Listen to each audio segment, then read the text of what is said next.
On Sunday, I assume all of you, unless there's somebody who's in a little trouble, all of you will walk across the stage and the president will say, I'm going to grant you your degree and admit you to all the rights and privileges pertaining thereto.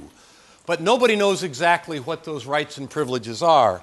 And what we're going to talk about this afternoon is I want to first let you know about the hidden part of that ceremony that no one has yet revealed to you yet. You will note that at this moment,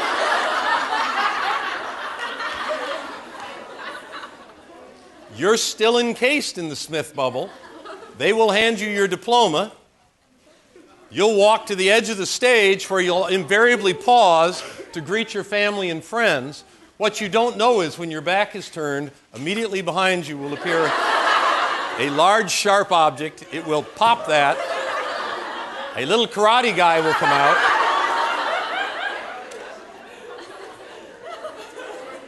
And you will tumble head over heels, landing hopefully on your feet in what we call graciously the real world. What our goal is this afternoon is to try and make that a slightly less painful experience in some way. Because one of the things that we did here while you were at Smith is we gave you a liberal arts education, and you're able to comprehend complex issues, you can articulate your ideas clearly, you can think critically about what other people tell you. We've taught you to live the life of the mind.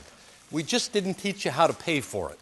First thing you want to do when you're talking about really understanding how to go into the real world is to recognize it's a long race and that there's a long time horizon for you to look at. For most of you, hopefully, sometime in the near future, there'll be a new phenomenon that you'll actually receive some income.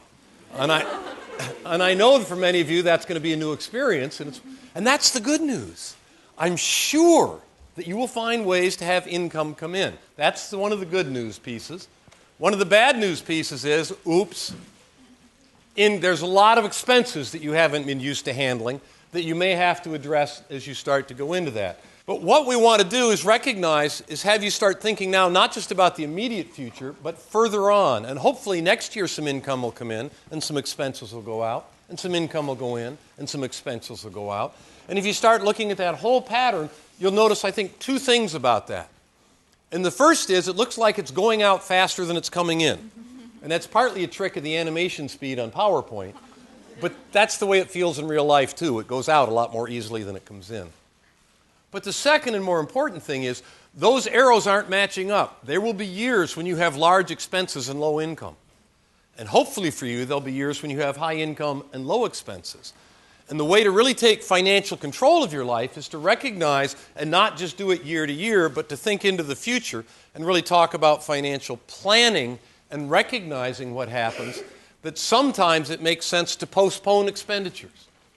And sometimes it makes sense, and we'll talk about this, to reach into the future and grab some income you don't have yet and use it up in this time period. So real financial planning is talking about being able to move these resources through time in lots of different ways. When you borrow money, you are literally reaching into the future and spending income you have not received yet. So you reach out and say, I don't have this income, but I want to spend it today. And so there it is, and you want to spend it now, so you reach out, your hand goes out, and you grab it. But a phenomenal thing happens as you start to drag it back toward the future. All this stuff starts to leak out of it. All these interest payments disappear.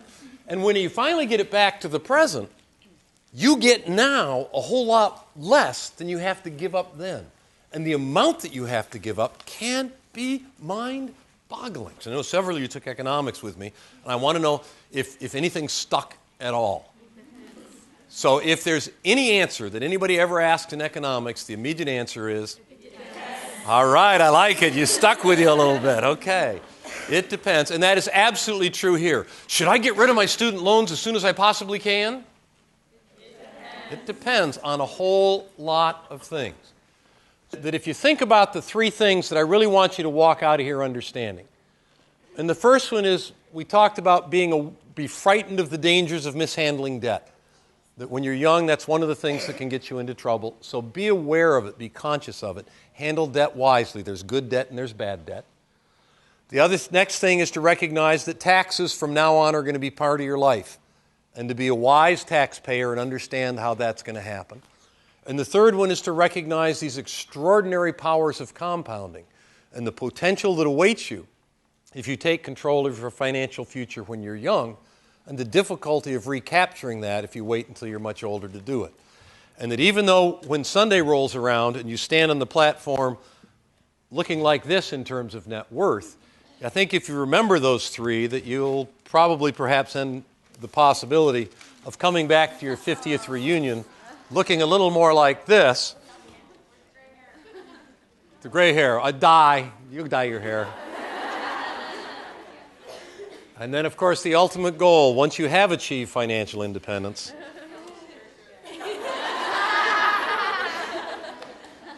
Okay.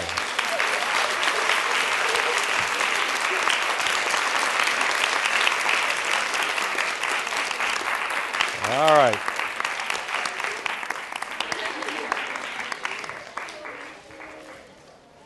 Good luck out there.